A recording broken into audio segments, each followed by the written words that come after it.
अजीज़ तलबा और तालबात, Farooq foundation online school के ज़रिए यकसा नसाब के मुताबिक तालीम हासिल करें। अगर हमारी वीडियोस पसंद आएँ तो चैनल को सब्सक्राइब करें और दोस्तों के साथ शेयर करें और बेल आइकन को लाजमी दबाएं ताकि आइंदा आने वाली तालीमी वीडियोस आप हासिल कर सकें। अस्सलाम वालेकुम बच्चों, उम्मीद है आप सब खैरियत से होंगे। बच्चों, ऑनलाइन स्कूल से आप मुकम्मल तालीम हासिल करके बोर्ड का इम्तहान बराए जमात नहम और दहम बेहतर तौर पर पास कर सकते हैं। आप अपनी उम्र और तालीम के मुताबिक मज़ीद तालीम हासिल करें। वालिदैन से फ़ोन या कंप्यूटर पर हमारी वीडियोस के ज़रिए तालीम हासिल करने की दरख्वास्त करें। रोज़ाना 1 से 2 घंटे ऑनलाइन पढ़ाई करें और जब आप स्कूल जाएंगे तो आपको मज़ीद किसी मदद की ज़रूरत नहीं होगी। इस तरह पढ़ाई करके अपना वक्त और वालिदैन के अखराजात में बचत कर सकते हैं। ऑनलाइन स्कूल की कोई फ़ीस नहीं है। आप जूम पर भी क्लासेस का फ़ायदा उठा सकेंगे। हर मजमून की मुकम्मल तालीमी वीडियोस मौजूद हैं। Assalamu alaikum students. How are you all? I hope that you all are doing well. Students, आज हम एक नया टॉपिक स्टार्ट करेंगे जिस टॉपिक का नाम है ऑर्गन्स ऑफ गवर्नमेंट। अच्छा, ऑर्गन्स ऑफ गवर्नमेंट के अंदर हम इसके डिफरेंट पार्ट्स पढ़ेंगे। सबसे पहले तो मैं आपको इस टॉपिक का मतलब बता देती हूँ कि ऑर्गन्स ऑफ गवर्नमेंट का मतलब क्या है। गवर्नमेंट के जितने भी आप कह सकते हैं कि पार्ट्स हैं या हिस्से हैं, मेन हिस्से, उससे कहा जाता है organs of government. Further on organs of government जो है वो सब डिवाइड होते हैं। इस चैप्टर को स्टार्ट करने पर से पहले या इस टॉपिक को स्टार्ट करने से पहले हम सबसे पहले इस टॉपिक के लर्निंग आउटकम्स देखेंगे कि हमें ये टॉपिक क्या क्या सिखाएगा। By the end of this lesson, learners will be able to number 1 describe the organs of government, that is legislature, executive and judiciary. सबसे पहले तो हमें गवर्नमेंट के 3 मेन ऑर्गन्स बताए जाएंगे और वो जो 3 मेन ऑर्गन्स हैं वो हैं लेजिस्लेचर, एग्जीक्यूटिव और जुडिशरी। इनके बारे में हम ब्रीफली डिस्कस करेंगे। नेक्स्ट है हमारे पास point distinguish between rules and laws and how they help create a just and healthy political environment in a country. Second point में हमने जो रूल्स होते हैं और जो लॉज होते हैं, अब रूल्स थोड़े डिफरेंट होते हैं और लॉज थोड़े डिफरेंट होते हैं। हम लोग इनको कंबाइन समझते हैं कि रूल्स और लॉज एक ही होते हैं, लेकिन नहीं, ये दोनों चीज़ें अलग हैं। हम इनमें फ़र्क देखेंगे और फिर हम ये भी देखेंगे कैसे रूल्स और लॉ जो होते हैं वो हेल्पफुल होते हैं एक हेल्दी और एक मुनसिफाना पॉलिटिकल इन्वायरमेंट क्रिएट करने में। Third one is the describe the concept of democracy as the most popular system of government and describe why it is the preferred form.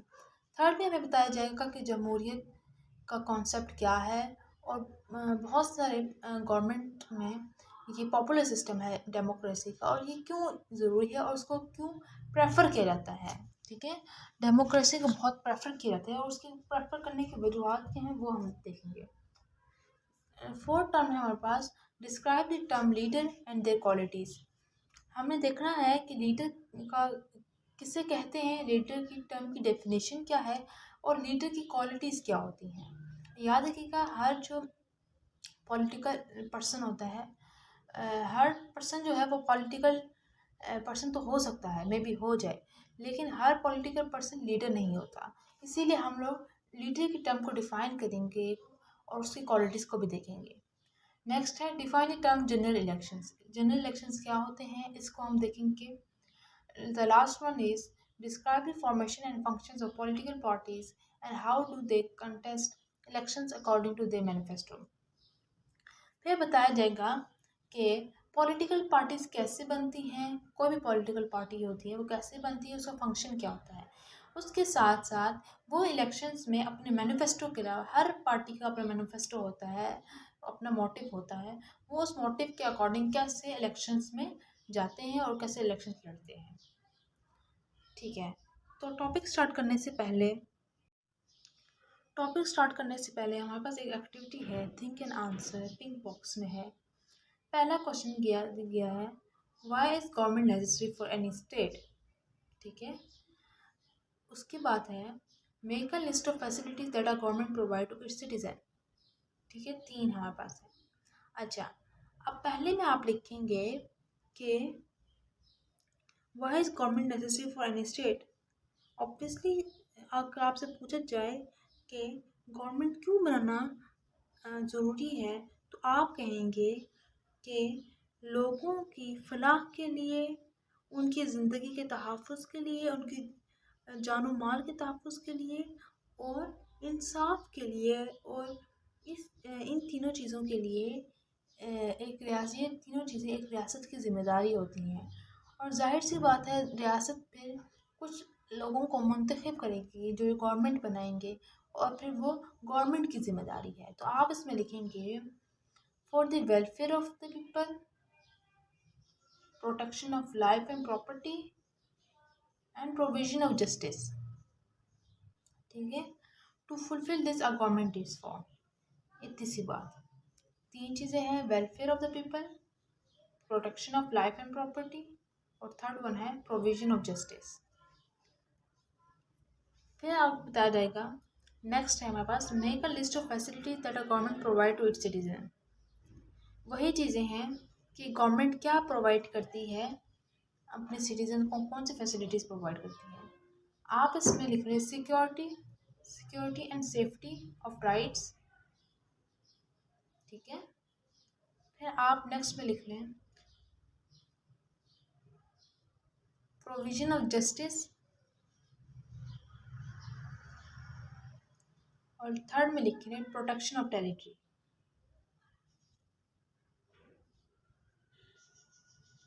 शाबाश। अब हम लोग अपना प्रॉपर टॉपिक शुरू करते हैं। हमारा टॉपिक है organs of government. The government consists of three organs. These three organs are known as legislature, executive, and judiciary. Let's learn about these organs in detail. हमारे पास गवर्नमेंट के तीन ऑर्गन्स होते हैं, तीन मेन पार्ट्स होते हैं। वो तीनों पार्ट हैं लेजिस्लेचर, एग्जीक्यूटिव एंड जुडिशरी। अब हम इन तीनों पार्ट्स की डिटेल में देखेंगे। पहले हम लोग रीड आउट करेंगे, फिर हम दोबारा इस फ्लो चार्ट की तरफ आएंगे। Legislature. The legislature is an institution that has the power to make laws. It also oversees government affairs. It consists of two houses, upper house that is called Senate and the lower house called National Assembly. अच्छा, legislature वो अदारा होता है जिसके पास इतनी ताकत होती है, इतनी पावर होती है कि वो कानून बना सके। ठीक है, और वो गवर्नमेंट के अंदर के के मामलात में भी मुदाखलत कर सकता है। ठीक है, इसके दो हाउस होते हैं। जो लेजिस्लेचर होता है ये दो हाउसेस पर मुश्तमिल होता है। अपर हाउस जिसे सेनेट कहा जाता है, और लोअर हाउस जिसे नेशनल असेंबली कहा जाता है। Upper house senate. The senate represents all the provinces. It has 104 members. One of these members is elected as the chairman of the Senate, who presides over the sessions of the Senate. Upper house को senate कहा जाता है। Senate जो है वो तमाम सूबों को रिप्रेजेंट करता है। इसके 104 मेंबर होते हैं, और वही 104 मेंबर्स वोटिंग करके उन्हीं में से एक नुमाइंदे जो होता है, जो मेजॉरिटी में होता है, जिसके हक में ज़्यादा वोट जाते हैं, वो सेनेट का चेयरमैन इलेक्ट होता है। उसके बाद सेनेट के जितने भी सेशंस होते हैं वो उनको डील आउट करता है, रूल आउट करता है। ठीक है, जो होता है चेयरमैन सेनेट। दोबारा पढ़ लेते हैं कि अपर हाउस को सेनेट कहा जाता है। सेनेट जो होता है तमाम सूबों को रिप्रेजेंट करता है। सेनेट में 104 लोग होते हैं, और वही 104 लोग खुद उन्हीं 104 लोगों में से एक पर्सन को चेयरमैन सेनेट बनाते हैं, वो जो मेजॉरिटी में होता है। और वो जो चेयरमैन सेनेट होता है वो तमाम सेनेट के सेशंस को रूल आउट करता है। नेक्स्ट हमारे पास lower house that is called national assembly. Lower house को नेशनल असेंबली कहा जाता है। The National Assembly is a lower house. The total numbers of its members is 342. The Speaker presides over the sessions of the National Assembly. The members of the National Assembly elect the Speaker and Prime Minister. अच्छा, lower house को national assembly कहा जाता है, कौमी assembly कहा जाता है। कौमी असेंबली में 342 लोग मौजूद होते हैं, इसके मेंबर 342 होते हैं, और ये 342 लोग जो थे 372 लोग क्या करते हैं, सॉरी 342 लोग अपने अपने नुमाइंदान रिप्रेजेंट करते हैं और फिर उन्हीं में से इलेक्शंस होते हैं और जो मेजॉरिटी में होता है वो स्पीकर होता है नेशनल असेंबली का, ठीक है, वो मुंतखब होता है, स्पीकर कौमी असेंबली जिसे कहा जाता है। उसके साथ साथ अब नेशनल असेंबली पास इतनी पावर होती है कि वो साथ साथ स्पीकर को भी इलेक्ट कराता है, नेशनल असेंबली का जो स्पीकर होगा वो भी यहीं से इलेक्ट होता है, और सब प्राइम मिनिस्टर जो एक मुल्क का एक रियासत का वज़ीर आज़म होता है वो भी नेशनल असेंबली से ही इलेक्ट होकर आता है। तो कंपेयर के लिए अपर हाउस को लोअर हाउस को, तो अपर हाउस को कहा जाता है सेनेट और लोअर हाउस को नेशनल असेंबली कहा जाता है। अपर हाउस होता है वो तमाम सूबों को प्रेजेंट करता है, जो लोअर हाउस होता है नेशनल असेंबली होती है वो पूरे मुल्क को रिप्रेजेंट करती है। अच्छा, अपर हाउस में हमारे पास 104 मेंबर्स होते हैं और जो नेशनल असेंबली लोअर हाउस में होता है, लोअर हाउस में हमारे पास 332 मेंबर्स होते हैं। जो अपर हाउस के पास इतनी पावर होती है कि वो चेयरमैन सेनेट को इलेक्ट करवा सकता है। इसी तरह लोअर हाउस के पास इतनी पावर्स हैं कि वो स्पीकर कौमी असेंबली, स्पीकर नेशनल असेंबली के साथ साथ प्राइम मिनिस्टर को भी इलेक्ट करवाता है। नेक्स्ट है हमारे पास, do you want to know more, क्या आप मज़ीद जानना चाहते हैं? When a law needs to be enacted और an existing law needs to be changed, there is usually a lot of detailed debates and discussion on a bill in the National Assembly. After approval by the members of the National Assembly, it is sent to the Senate so that it can be reconsidered. When the members of both the houses pass the bill, it is sent to the President. After the approval of the President, this bill takes the form of law. अब आपको बताया गया है कि law कैसे बनाया जाता है, कानून कैसे बनाया जाता है। कोई भी एक नया लॉ, कोई भी एक नया कानून बनाया जाए, नया कानून हो या पिछले कानून को आप उसमें रद्द-बदल कर सकें, ठीक है, तो आपको क्या करना पड़ता है? जब अगर आप कोई नया कानून बनाएं या पिछले कानून को रद्द-बदल करें, तो उसमें नेशनल असेंबली में जो आपके पास लोअर हाउस है, कौमी असेंबली है, उसमें डिटेल डिस्कशन होती है, डिबेट की जाती है उस बिल के ऊपर। अभी तो वो बिल ही कहलाएगा, मसवदा ही कहलाएगा। अगर वो नेशनल असेंबली से पास हो जाता है, अगर वो पास हो जाता है नेशनल असेंबली से, तो फिर उसको सेनेट में भेजा जाएगा जिसे हम कहते हैं अपर हाउस। फिर अपर हाउस से अगर अपर हाउस में उसको रिकंसिडर किया जाता है, उसमें दोबारा देखा जाता है, उसको दोबारा डिस्कशन की जाती है। अगर अपर हाउस में यानी कि सेनेट में भी लोगों ने इसको अप्रूव कर दिया है, तो फिर वो सदर पाकिस्तान प्रेसिडेंट के पास जाता है। अगर उसे प्रेसिडेंट अप्रूव कर दे तो वो बिल जो है वो कानून बन जाता है, लॉ बन जाता है।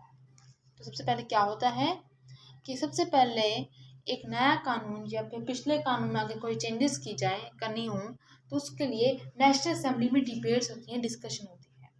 अगर नेशनल असेंबली के लोग उसे मान लेते हैं, उसको अप्रूव कर लेते हैं, तो फिर वो सेनेट में जाता है। सेनेट के लोग भी अगर उसे मान लें तो फिर वो प्रेसिडेंट के पास जाता है। प्रेसिडेंट के से भी अगर अप्रूव हो जाए तो वो लॉ की फॉर्म में रहता है।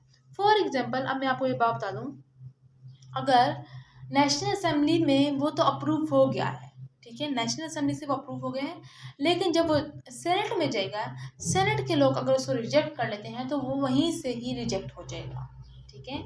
अगर सेनेट के लोग उसको रिजेक्ट कर लें तो वो वहीं से ही रिजेक्ट हो जाएगा, और अगर प्रेसिडेंट भी उसको रिजेक्ट कर दे तो वो नेशनल असेंबली से बेशक अप्रूव हुआ हो, सेनेट से बेशक अप्रूव हुआ हो, लेकिन वो रिजेक्ट हो जाता है। साइड में एक बॉक्स है, do you want to know more में, A system of government made up of the legislature, executive and judiciary is called a democratic or a parliamentary system of government. ये आपको मैं डेमोक्रेसी में बताऊंगी, democratic system में बताऊंगी कि अभी वैसे मैं ओवरव्यू देती हूँ कि वो गवर्नमेंट का वो सिस्टम जो लेजिस्लेचर, एग्जीक्यूटिव और जुडिशरी से बना हो, उसे कहा जाता है डेमोक्रेटिक, जमहूरी या पार्लियामेंट्री सिस्टम। नेक्स्ट हमारे पास एग्जीक्यूटिव।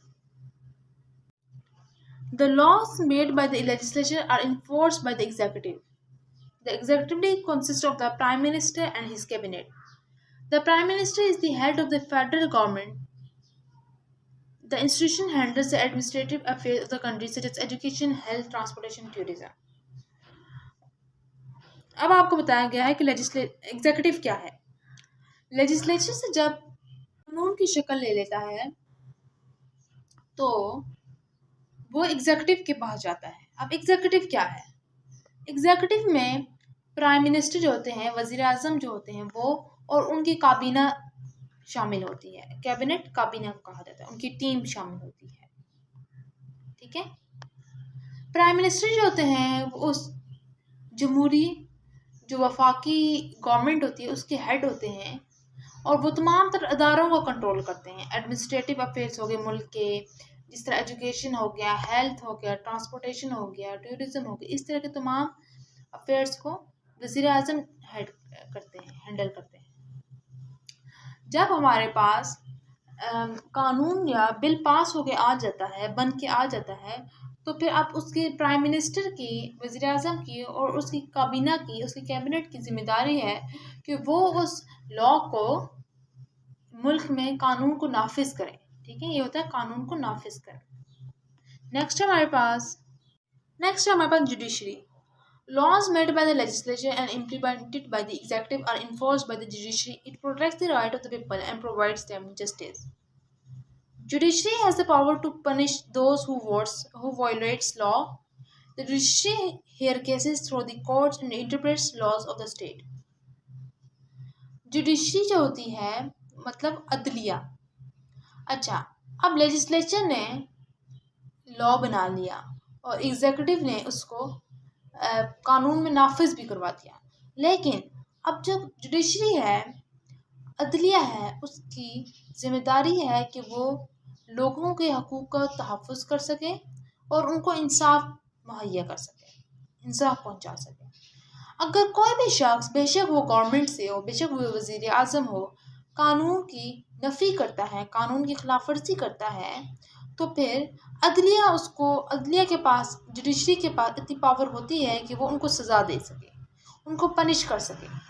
अदलिया जो है वो जो केसेस होते हैं उनको सुनती है, उन पर समाअतें करती है और फिर वो क्या करती है, जो कानून के मुताबिक, जो रियासती कानून के मुताबिक उनको सज़ा भी दी जा सकती है। अब हम इस डायग्राम की तरफ आते हैं जिसमें ऑर्गन्स ऑफ गवर्नमेंट को एक्सप्लेन किया गया है। मैंने अभी आपको बताया कि गवर्नमेंट के 3 हमारे पास ऑर्गन्स होते हैं, लेजिस्लेचर, एग्जीक्यूटिव एंड जुडिशरी।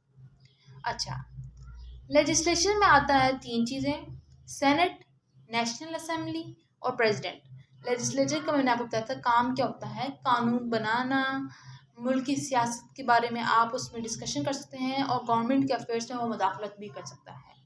कानून बनाने का मैंने आपको तरीका बताया था कि अब कोई भी कानून अगर बनाना हो, नया कानून, और या फिर पिछले कानून पे आपने अमेंडमेंट्स करनी हो, तो वो बिल सबसे पहले नेशनल असेंबली में प्रेजेंट किया जाएगा, उस पर डिस्कशन हो गया। अगर वहाँ से वो अप्रूव हो जाता है तो वो सेनेट के पास जाएगा, सेनेट में उसको दोबारा रिकन्सिडर किया जाता है और अगर वो सेनेट से भी मंजूर हो जाए तो वो फिर प्रेसिडेंट के पास जाता है और अगर प्रेसिडेंट उसको मंजूर कर लेते हैं, अप्रूव कर लेते हैं, तो वो कानून बन जाएगा। नेक्स्ट था हमारे पास एग्जीक्यूटिव का काम। एग्जीक्यूटिव में 2 चीज़ें आती हैं, प्राइम मिनिस्टर आते हैं और उनकी फेडरल कैबिनेट आती है।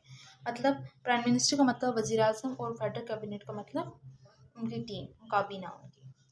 आखिर में आता है जुडिशरी होता है सुप्रीम कोर्ट। ठीक है, सुप्रीम कोर्ट जो होती है वो सबसे सुप्रीम होती है। सुप्रीम कोर्ट जो होता है मुल्क के जो भी, अगर सुप्रीम कोर्ट कोई ऑर्डर है तो सुप्रीम कोर्ट के ऑर्डर को आप चैलेंज नहीं कर सकते। ठीक है, इसमें सुप्रीम कोर्ट जो होता है वो सबसे सुप्रीम है। ठीक है, इसके डिफरेंट आ जाते हैं, लाहौर हाई कोर्ट, अब इस्लामाबाद का तो इस्लामाबाद हाई कोर्ट आ जाएगा, लाहौर का तो लाहौर हाई कोर्ट आ जाएगा, KPK का तो KPK हाई कोर्ट आ जाएगा, इसी तरह के। ठीक है, सारे आ जाते हैं। लेकिन जो सुप्रीम कोर्ट है उसके, अगर आपको लाहौर हाई कोर्ट के किसी फैसले पे कोई चैलेंज आप कर सकते हैं, उसके चैलेंज करके आप सुप्रीम कोर्ट में लेकर जा सकते हैं। लेकिन अगर सुप्रीम कोर्ट से कोई फैसला आ गया तो आप उसको चैलेंज नहीं कर सकते, वो आपको मानना ही मानना होता है। ठीक है, इसीलिए सुप्रीम कोर्ट जो है सबसे पावरफुल जो है आपके पास इदारा जो है वो सुप्रीम कोर्ट ही है और सुप्रीम कोर्ट का हुक्म हर वज़ीर-ए-आज़म हर सदर को मानना ही पड़ता है। तो ये था आज का हमारा टॉपिक। मैं उम्मीद करती हूँ कि आपको हमारा आज का टॉपिक ज़रूर पसंद आया होगा। इसको बार-बार पढ़िए और अपने पेरेंट्स से डिस्कस करिए कि लेजिस्लेचर क्या होता है, एग्ज़ेक्टिव क्या होता है, जुडिशरी क्या होता है। वही बातें, लेजिस्लेचर के 3 आगे फर्दर पार्ट्स हैं, सेनेट है, प्रेसिडेंट है, नेशनल असेंबली है। एग्ज़ेक्टिव के 2 हैं, प्राइम मिनिस्टर हैं, फेडरल कैबिनेट है। आज आपको पता होगा प्राइम मिनिस्टर कौन है? मियाँ मोहम्मद शहबाज शरीफ, और उनकी फेडरल कैबिनेट है। फेडरल कैबिनेट में आपको सिर्फ अब शहबाज शरीफ का ताल्लुक जो है वो मुस्लिम लीग नून से है, लेकिन उनकी कैबिनेट जो है, क्योंकि ये जो गवर्नमेंट बनी है पाकिस्तान में, मौजूदा गवर्नमेंट जो है वो मुश्तरका है, ठीक है, मुश्तरका गवर्नमेंट है। तो उनकी जो फेडरल कैबिनेट है वो सिर्फ मुस्लिम लीग नून के ही लोग नहीं है, उसमें डिफरेंट पॉलिटिकल पार्टी से लोग हैं, ठीक है। उनकी जो है टीम है, कैबिनेट है, उसमें डिफरेंट पॉलिटिकल पार्टीज़ के लोग मौजूद हैं। उसके बाद आते थे जुडिशरी। जुडिशरी में सुप्रीम कोर्ट हकता है, और आपको पता होगा चीफ जस्टिस ऑफ पाकिस्तान कौन है? आपको पता होना चाहिए, उमर अता बंदियाल हैं, चीफ जस्टिस ऑफ पाकिस्तान है वो हमारे, ठीक है। आज का लेक्चर यहाँ एंड होता है। आप इस पर डिस्कशन करिएगा, इसको सुनिएगा, और फिर अपने पेरेंट्स से भी डिस्कस करें, अपने टीचर से भी कंसल्ट करें, और फिर ताकि ये आपको अच्छी तरीके से आपकी इसकी अंडरस्टैंडिंग हो सके। अल्लाह हाफिज़, हैव अ गुड डे।